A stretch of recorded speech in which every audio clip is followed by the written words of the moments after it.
I know it sounds cool when I say that I'm a fashion designer, but in reality, being a fashion designer tends to be a 9 to 5 office job, and it also tends to be less creative than people think.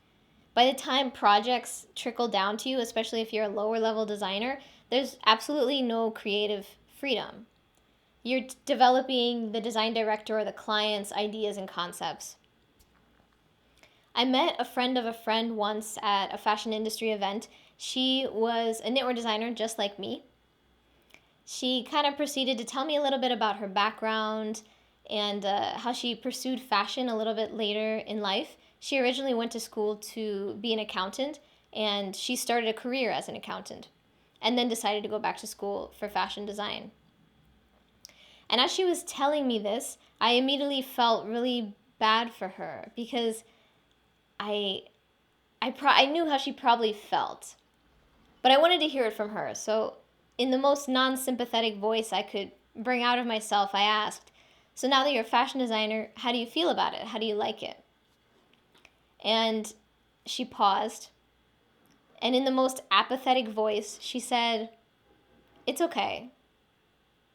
And this was the answer that I was expecting. This was the answer that I didn't want to hear, and I felt really bad because I've seen this before.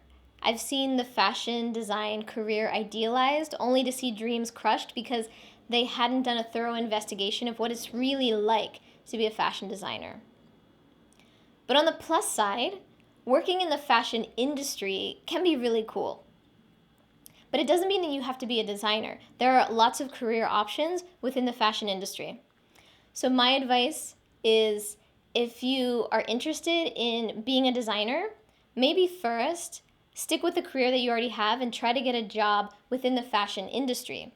For example, if you're an accountant, try to get a job as an accountant within a fashion house. Or if you're a lawyer, try to bring on more fashion industry clients. Here in New York City, there are lawyers and firms that specialize in fashion industry cases. How cool is that?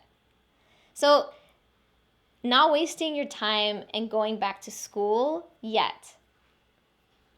But you're still very involved in the fashion industry, and you can be working next to designers. You can talk to them, you can ask them questions, you can see what they do on a day-to-day basis. And after all of that, you still feel like fashion design is your passion. At least now you have a more realistic perspective of what it's like to be a fashion designer.